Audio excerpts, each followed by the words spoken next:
afternoon, everybody, and welcome to our presentation today. Today's topic is on how marketers and recruiters are tracking success. I'm Sarah Mikeson. I'm a Senior Vice President here at R&L, and I have about 20 years of higher education experience. Joining me today are two of my fantastic R&L colleagues, Dr. Shane Pruitt, Executive Consultant of Enrollment Consulting Services, who brings more than 15 years of experience to his work and his work with clients here at R&L, and Dr. Michael Ritter, Senior Vice President, who also has more than 20 years of higher ed experience specializing in enrollment. I'm so excited to be joined by these two experts today. During our time together, I'll be serving as the moderator while Shane and Michael offer their perspectives on practical ways that marketers and recruiters could and should be working together to enhance new graduate and online student enrollment. Throughout today's presentation, we invite you to use the chat to drop in any questions that you have, and we will do our best to respond either during today's presentation or we'll be sure to follow up with you. So let's dive into it. Michael, I'm going to start with you, and I hope that this is a softball question. Just how important is it for a program's recruitment and marketing teams to be acting as one when they're trying to shape an incoming cohort of new students? And what will happen if these two groups are siloed? That's part softball, Sarah, with a really complex answer, I think, or complex implication. Sounds good. It's a good way to kick off the session, get everybody thinking. I think it's critically important that those two groups are aligned. I think the important thing to remember always when we're thinking about the way that our organizations respond to students is that we organize ourselves a certain way for our own convenience, but students experience the institution as a whole. So it's very important tactically that the marketing team and the recruitment team are aligned with things like how we're communicating and setting expectations about the speed of follow-up, what kind of information will be communicated when students express interest. But I think the harder thing, and maybe the more important thing, is to make sure that we're philosophically aligned between those two teams and the ways that we're responding. But not just responding, but the way that we're thinking about the student market. It's important that we have the same personas in mind, that we're asking the same kind of questions, and that we are thinking about the same types of students as we're doing targeting and serving students. If you're not aligned, then that kind of dissonance is immediately noticeable by the students, and it kind of produces drag on all of your efforts to try to welcome students into your programs. Well, now that we've covered everything we need to say today, thanks so much for joining this webinar. I'm kidding. I know we have a lot of great data to kind of dive into. Michael, thank you for setting that preview. Shane, I want to turn it over to you to kind of dive into some of the results and the data that we're seeing here that lends credibility to what Michael just talked about. Absolutely. The data we're going to be sharing throughout this presentation are actually findings from R&L's newest graduate marketing and recruitment practices report, or hot off the presses. That actually compiles responses from a national survey that we fielded of graduate program marketers and recruiters from over 200 institutions of all shapes and sizes. So we'll start with, I think, a really important highlight from this data, which is the current state of new student enrollment organizational structures. How are we working within these spaces? Interestingly, this survey shows a really diverse setup of how these institutions are doing this work. 1/3 of the marketing efforts are centralized. So that means that marketers are part of an institutional-like marketing office that then trickles down and serves all of our different academic programs. In contrast, though, recruitment appears to be largely decentralized. Only 18% of our recruitment offices are sitting in some sort of centralized area. The differences here outline a really varied landscape in how institutions are approaching the structuring of their graduate recruitment and marketing units. And to tell you the truth, I'm proud of R&L because this is really the first time that I've gotten insight. It is like, is there a best practice here? What is the right answer? I think what we're seeing there is there's a lot of opting for a hybrid approach. Maybe there's a effort to try to balance a centralized marketing oversight, but then you're granting recruitment some autonomy within your specific programs or schools. Really having all these mixed models shows that this is complex. Recruiting graduate programs is complex. So that means alignment of recruitment and marketing efforts is just as complex. And likely there's not one size fits all solution that's going to be able to be that silver bullet that is going to solve all of these problems, operational problems. I think, however, though, when I'm consulting with the institutions, a lot of them in the survey, especially doing what R&L calls an organizational and operational assessment, a specific product and consulting services, it's apparent that a lot of these structural arrangements that we're seeing aren't strategically focused as they could be. There's a lot of room for strategic realignment that could happen in that we suggest, because we're trying to substantially improve your efficiency, and then you're fostering that communication between these two pivotal enrollment functions. And that really does help with making sure that the work that you're doing is having the effect that you expect it to do.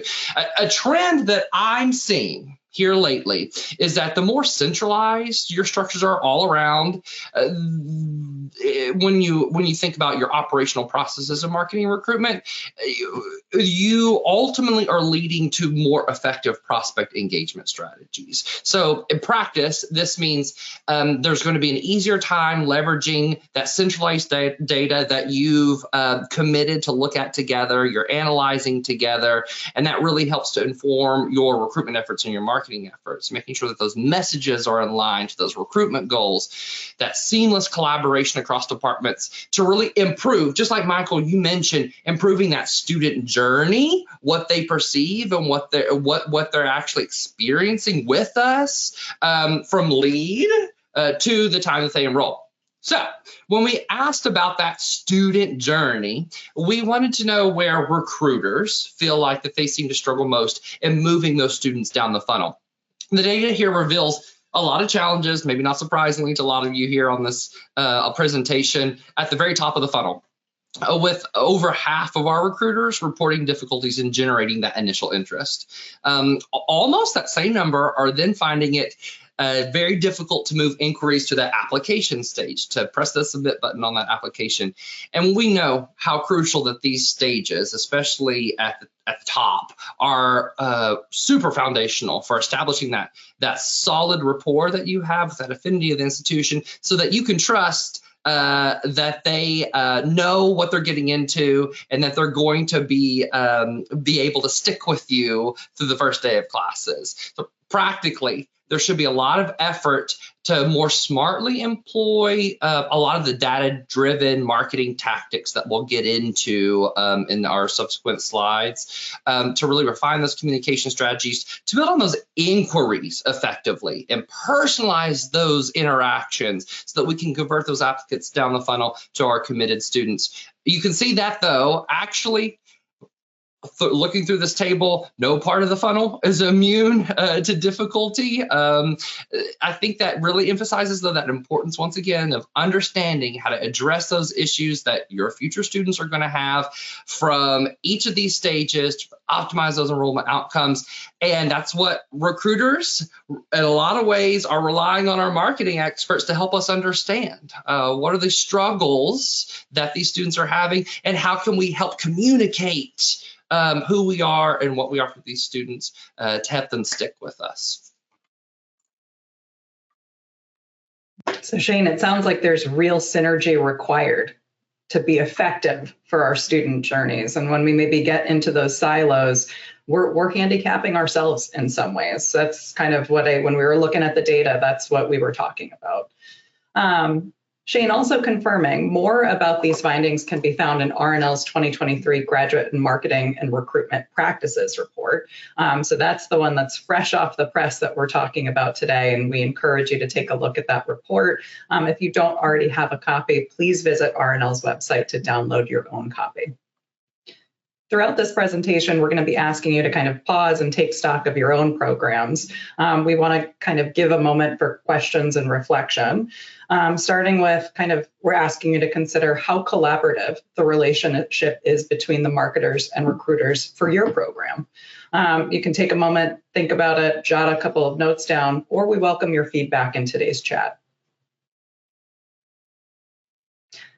Moving on. Michael, another question for you as we kind of consider the next section of our presentation on key performance indicators. How important is it for program leaders to be making decisions off of these KPIs, and when should they be part of that strategic planning process? Again, critically important. Good planning comes from good data. If you build a plan that's not based in reality, that's not based on an understanding of reality that reflects the market situation in which you find yourself, then the plan is not going to be as fruitful as it could be otherwise. So it's very important to make sure that you're approaching all of these marketing and recruiting questions fundamentally from a curious standpoint, that you're not kind of injecting your own assumptions into the market, but that you want to learn about how students perceive you, the best way to interact based on the data that you have about how they're interacting with you. So the way that you're collecting KPIs is important, and the way you're framing those internally is also very important. When you're building plans, I think it's important to think not just about, is it an enrollment goal, is it a lead volume goal, cost goal. There's a lot of different ways to think about it. I think it's important to think about end of cycle KPIs. When we get done recruiting this cohort, recruiting this class, what do we need the KPIs to be? But also identify intermediate KPIs to give you an early indicator if your plan is off track. I think the annual or semester long recruiting cycle that we often go through is a great construct when you're thinking about building a plan, but it can be so long. If you're not looking at intermediate leading indicators, then you might be perpetuating a mistake longer than you really have to. So it's really important to be really familiar with the data, curious about asking questions, and thinking kind of deeply as you kind of find your way through a planning process. So what I'm hearing is kind of a quick summary. Focus on those kind of end of cycle key performance indicators. So again, what's really making a difference for your institution?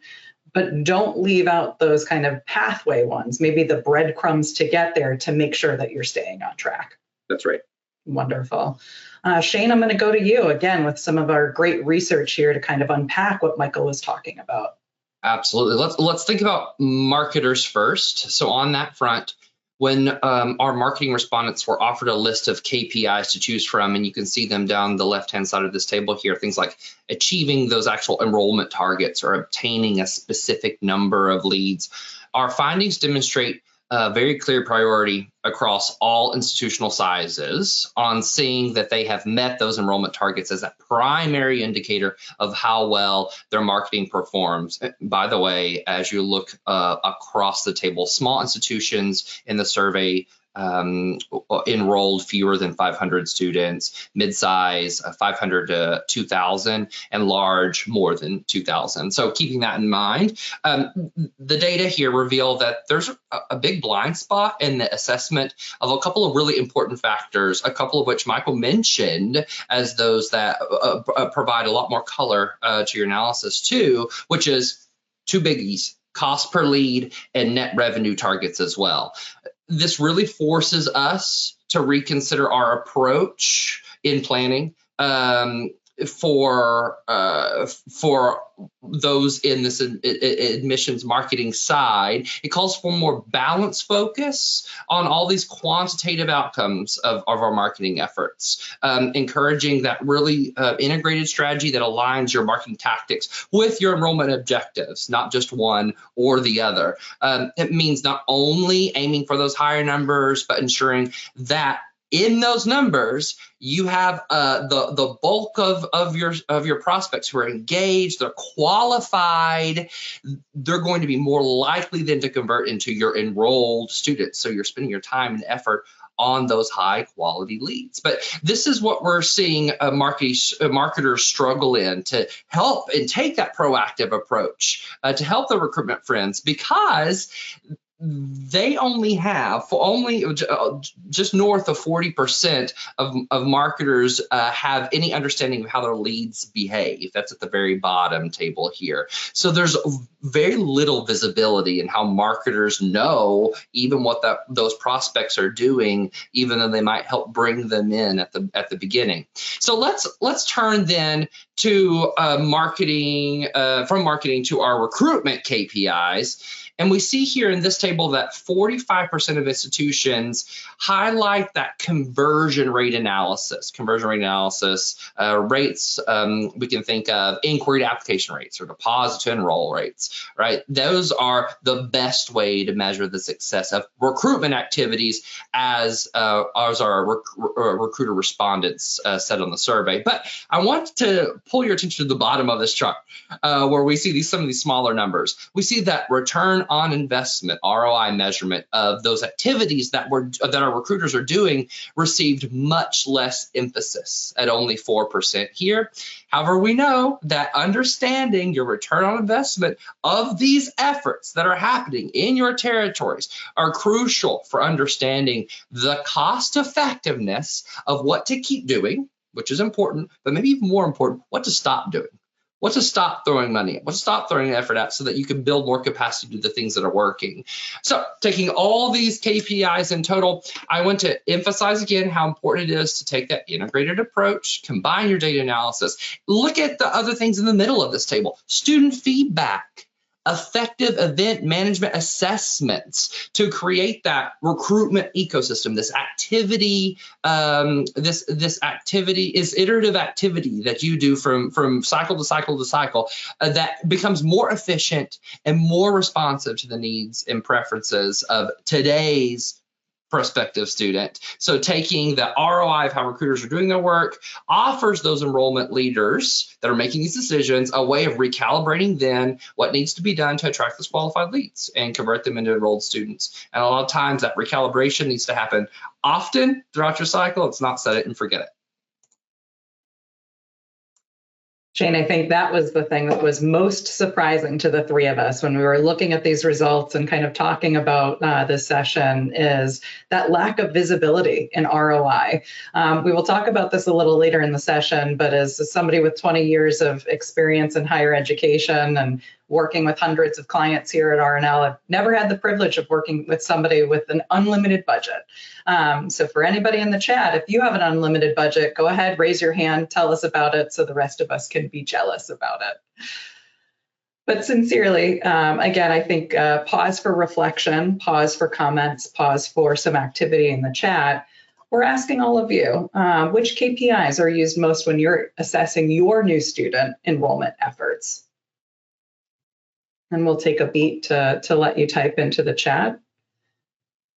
I wanted to jump in quickly. Sure. One of the things that I find interesting is, like at the very beginning, Shane, you were talking about the many different ways that marketing and recruiting are organized at institutions. It's not really, it's unsurprising then that none of those KPIs that were on that list got a majority of people saying they were effective. There's so many different ways that places are organized that ends up being difficult to gather the data, be able to make those kind of KPI adjustments, but also it means that people that don't have access to the data. I know that's what we're going to talk about, but all these things are connected. Michael, that's a great lead in to the next section of our conversation today, which is covering how marketing and recruitment tactics have evolved over the past couple of years and kind of comparing that to current students' expectations.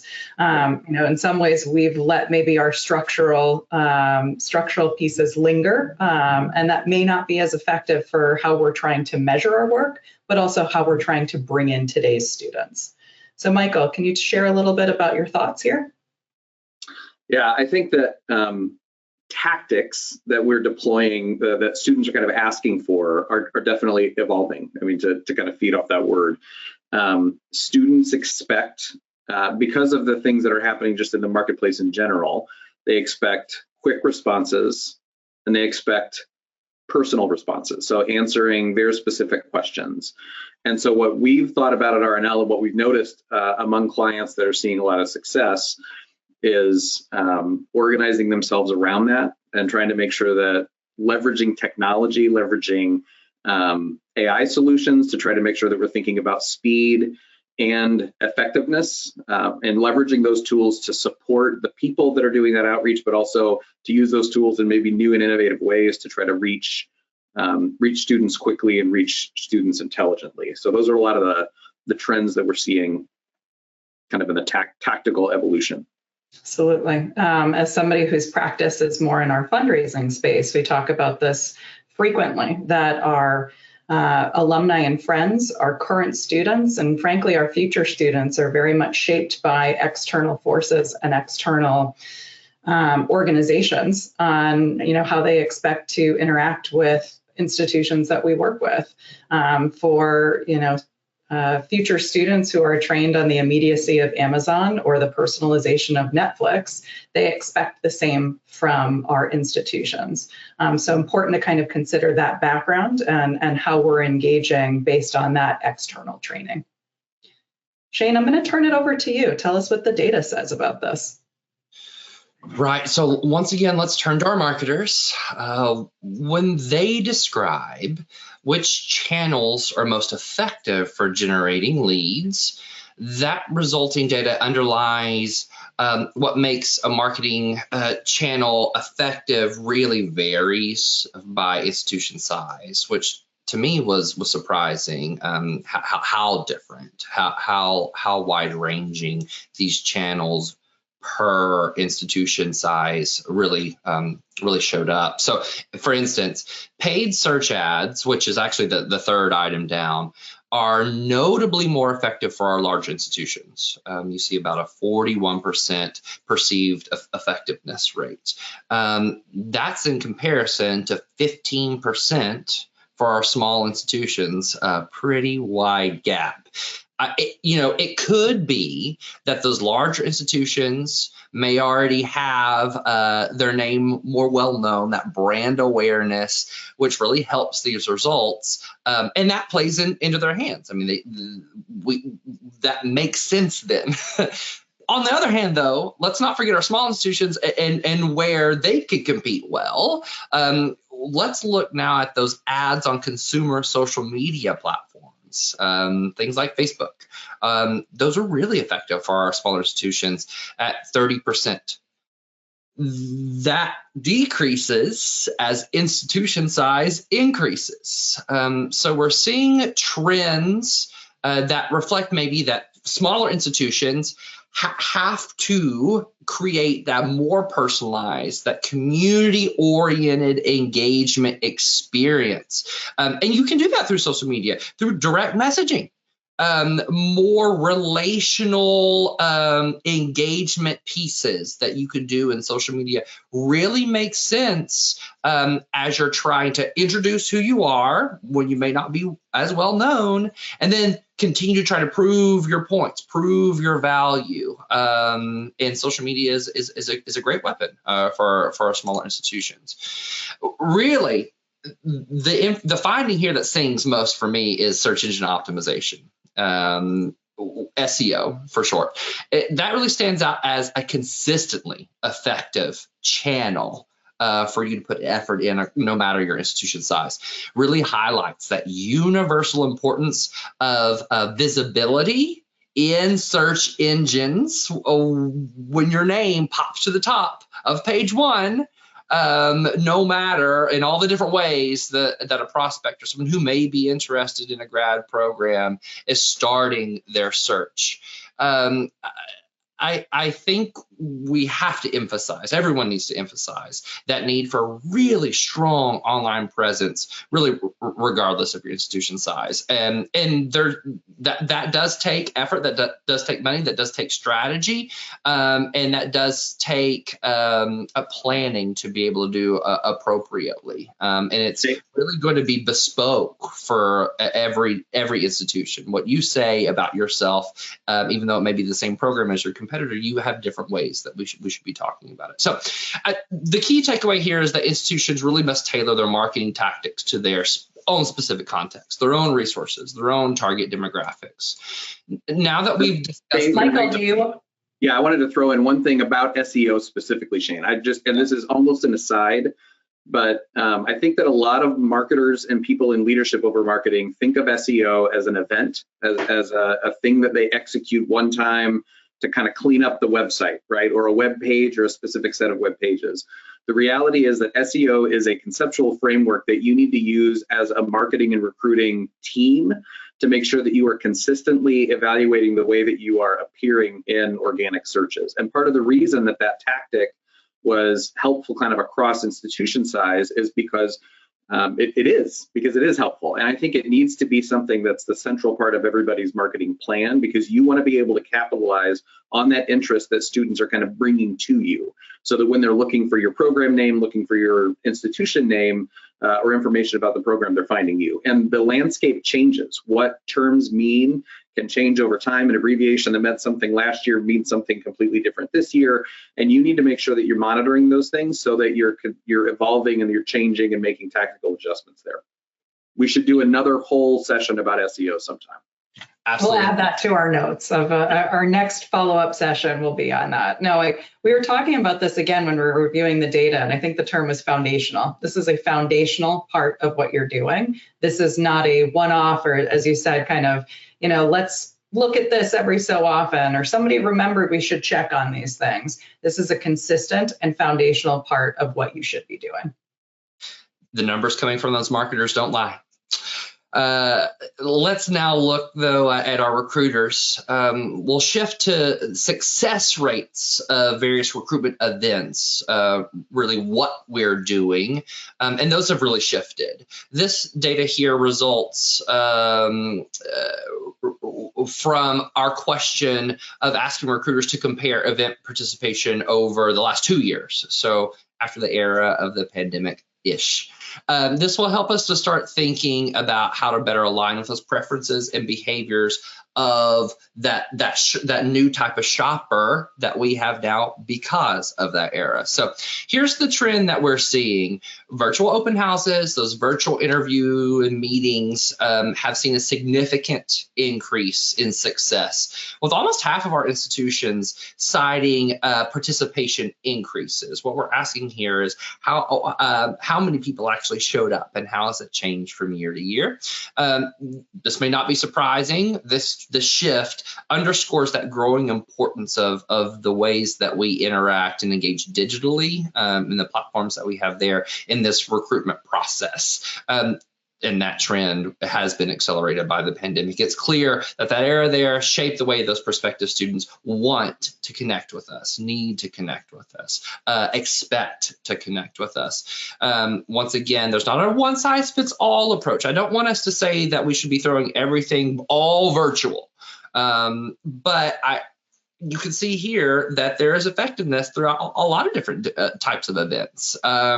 There is a necessity still to keep diversified recruitment strategies that include both those in-person and virtual elements.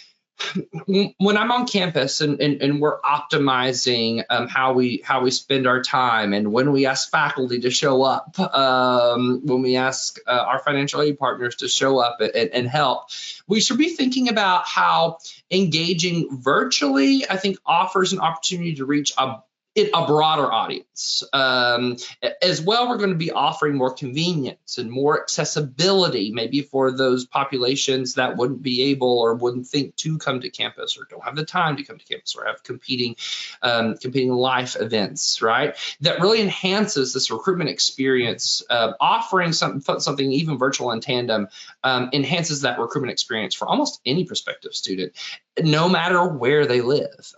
We shouldn't be thinking of virtual events only for our out-of-state markets. These are people down the street who now, since they've experienced a lot of virtual opportunities in other parts of their lives, they want it here now too. Practically, let's emphasize there then the importance of leveraging those data analytics to continuously monitor and adapt our strategies to maximize that engagement at events and really grow our conversion rates. Event debriefs for virtual events should be just as disciplined as debriefs after we have our maybe admitted students or yield events or interview days, whatever it is that we're doing in our graduate programs. So again, in summary, as we were talking about this, it's not about putting all your eggs in a single basket, but providing that menu of options and meeting today's future students where they are. And candidly, after the pandemic, that's in more places, and we have to be responsive to that. So again, a pause for reflection. You can drop some of your feedback in the chat. We're asking you, which of your marketing and recruitment tactics are the most effective at achieving new student enrollment growth? Do you disagree with our findings? We'd love to kind of see your comments. Moving on to our next section. Again, I think we alluded to, I have not had the privilege of working with anybody with unlimited budgets, and I don't think Shane and Michael have either. If you have, maybe you step out of the chat, maybe your session's done here, but I expect that this will be an important part of our conversation today. It's time to think about the resources needed to be effective in our work. Michael, I'm going to start off with you. As you work with partners today, what are trends that you're seeing as they arrange for, ask for, compete for resources needed necessary to compete in today's graduate and online market? So I think 2 or 3 trends I see. I think identifying resources and doing thoughtful asks to evaluate the way that they're organized, to make sure that you're thinking about coming up with strategic plans to make sure that resource decisions are smart going forward.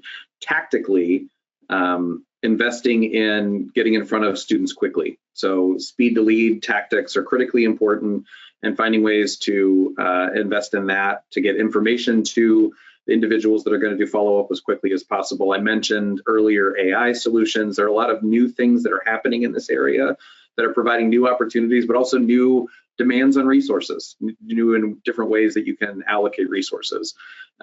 Also then thinking about ways to create personal follow-up. So if you think about when a student asks for information, it's at that point in time that they are most interested in talking to you. And if you wait 24 hours to call them back or 24 hours to respond to their email, or even 20 minutes to respond to their chat or something like that, you might be missing them. They move on and they're doing something else. So the more that you can organize your people and your technology around prompt response, I think prioritizing resources those directions pay dividends into the future. I mean, I think we all think about our own behavior. It's 2024, we're all connected, we all have phones, we send a text, send an email, and expect immediate response. And I think that's, again, how our future students are behaving. Shane, what does the data say about this?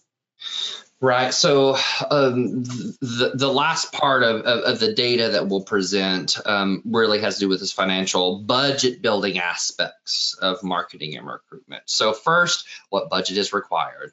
On the right, you see that at RNL, we've estimated that the cost to enroll a graduate student ranges somewhere between $3,500 to $5,000 per person, per student.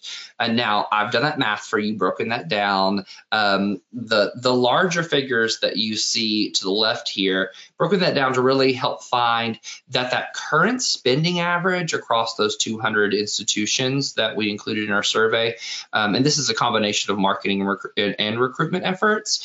In sum total, programs are spending somewhere between $20,000 to $60,000 per program. So already you see if we need to be spending somewhere around maybe $4,000 for a lot of us per student to get them in the door, but then we have some programs who may be only spending $20,000 that we aren't seeing those investments necessary to compete well in this market. And we just keep seeing that over and over and over again whenever I am meeting with our enrollment leaders in our different organizations and partners that we work with. So for those enrollment leaders, this really emphasizes the necessity of your meticulous budget planning process and really to optimize every dollar you spend when recruiting and marketing, because it's likely that you're probably needing to find, if you're not finding money elsewhere, that's not possible. Wow, it's really time to optimize. So how should a budget be split between programs? So you have a pot of money. How should it go? Where should it go? To answer that, we have to understand that each program we know this, has nuanced needs, has different students that they're looking for, have different career outcomes in different ways that we can help integrate those students into their jobs. And all of that is program specific. So we know that. And if we know that, RNL has really started to help our partners see that your budget should be guided by market opportunity rather than a one-size-fits-all approach. Again, our survey shows here that relatively few programs, the good thing is relatively few, about 15%, when they're all at that same institution, get that equal predetermined or set amount, which is a good thing because resource segmentation should ensure that those funds are allocated where they can generate the most significant impact for that institution based on those unique characteristics that we just talked about and those external competitive landscapes that they're dealing with for each and every program. But just having a differential budget isn't going to solve all your problems, though. To be most effective, institutions really have to be flexible too, right? That's another nuance to this. Flexible in the resourcing strategy to really adapt throughout the recruitment cycle to change those marketing demands and meet those program specific goals as new things happen. As new trends occur, as new opportunities for career outcomes surface in your local market or otherwise, right? So how can data then be used to implement a more flexible budget model? Here, I want to stress the critical role of data dashboards in monitoring the effectiveness of your enrollment processes. From your application numbers to marketing ROI, you can build finely tuned, well-designed dashboards to provide that real-time overview of your performance in each of those spaces, really to help enable you and your staff even to make better informed decisions even more quickly. However, you can see from the recruiters here, this is a slide we're asking recruiters to respond to our survey, that only 30% of those recruiters have a way to monitor marketing indicators. So once again, that relationship between recruiters and marketers, we can see here that recruiters don't know in a lot of ways the website traffic or what's happening with social media engagement. And this is even more striking. It's pretty dismal that only 1 out of every 5 have no dashboard options to view at all. So it's a huge chunk of people who are working with our students who have no idea what's happening in a way where they can make decisions in real time. No dashboards to reference. I can't reinforce enough that there's value in having that comprehensive analytics and optimizing your enrollment plans. My favorite thing is whenever I work with programs and consulting, another product we have is called annual marketing and recruitment planning, which is pretty longitudinal. We help, we do a big situational analysis, and we're looking at all of these, every piece of data that we can get our hands on. And there's going to be this time, every single time, that there's an aha moment when we uncover that piece of data that's just been sitting there under the radar that nobody even knew existed, but it's been there. And then that's the key that makes a massive difference in how we move forward in our planning strategy for the next recruitment cycle. We're seeing that these programs who are getting on board now of doing that work of turning over all these data rocks and really trying to figure out where they could be optimizing their efforts. Those who are doing that now, we're really starting to win quickly, because we can see from this data, not a lot of institutions maybe have the bandwidth of the capacity, or they're dealing with maybe a structural change where they haven't been able to mature enough to be able to start that hard work.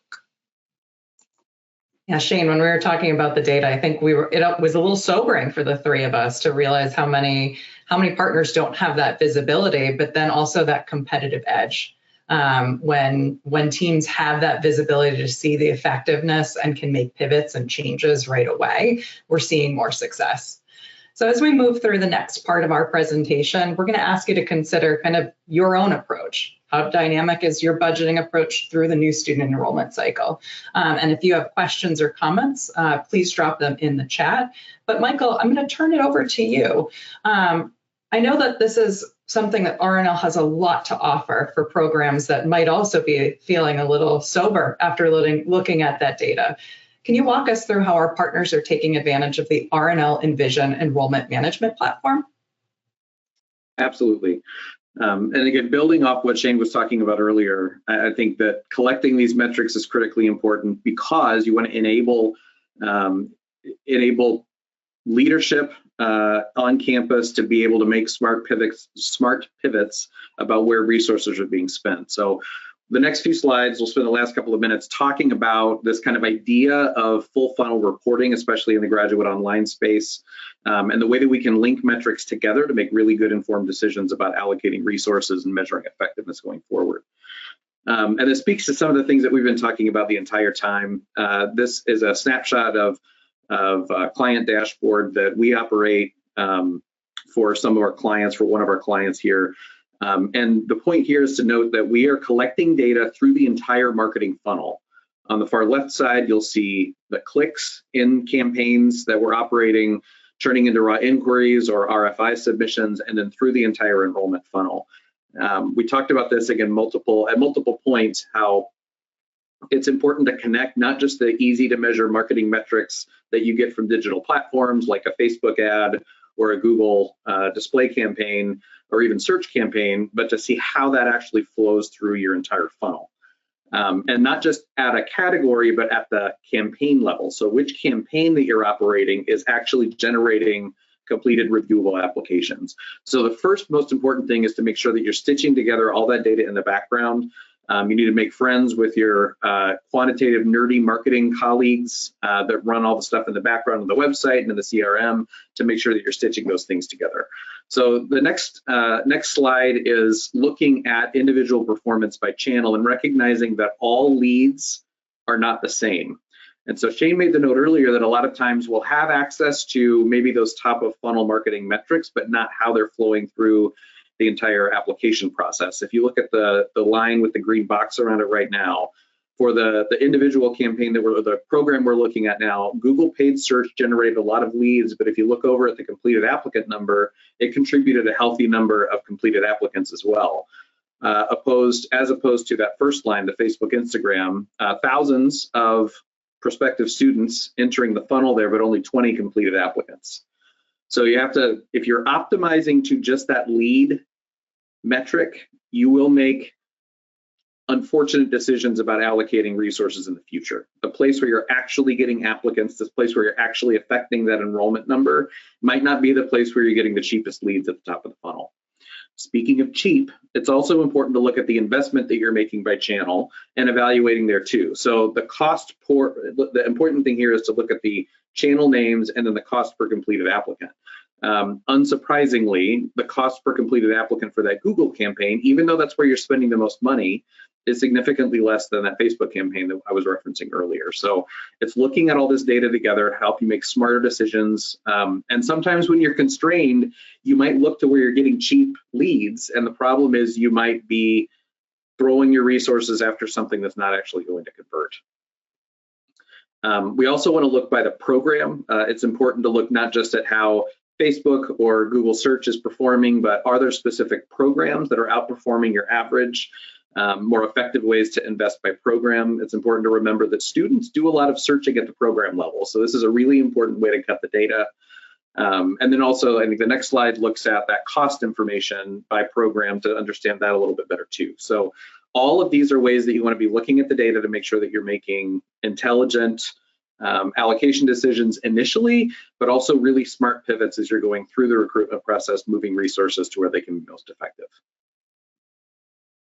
I think that goes back to what we were talking about earlier in the presentation, giving those breadcrumbs to make sure that you know where you are and how effective you are in the process. And I know that these tools that you just ran through, Michael, are incredibly helpful to our partners in making sure they can do that. Yep. Dr. Ritter, Dr. Pruitt, thank you so much for your insights today. And to our audience, we are so grateful for your attention, for your feedback in the chat today. And I hope you've enjoyed getting a chance to look at how to track success between your marketing and recruitment teams. As always, RNL is here to help you with any needs that may have been uncovered during this session today. And please find us if you've got any questions. You can connect with us on LinkedIn. You can reach us on RNL's website. And we are open to continuing the conversation with you. Until then, thanks for your attention and thank you for attending today's summit.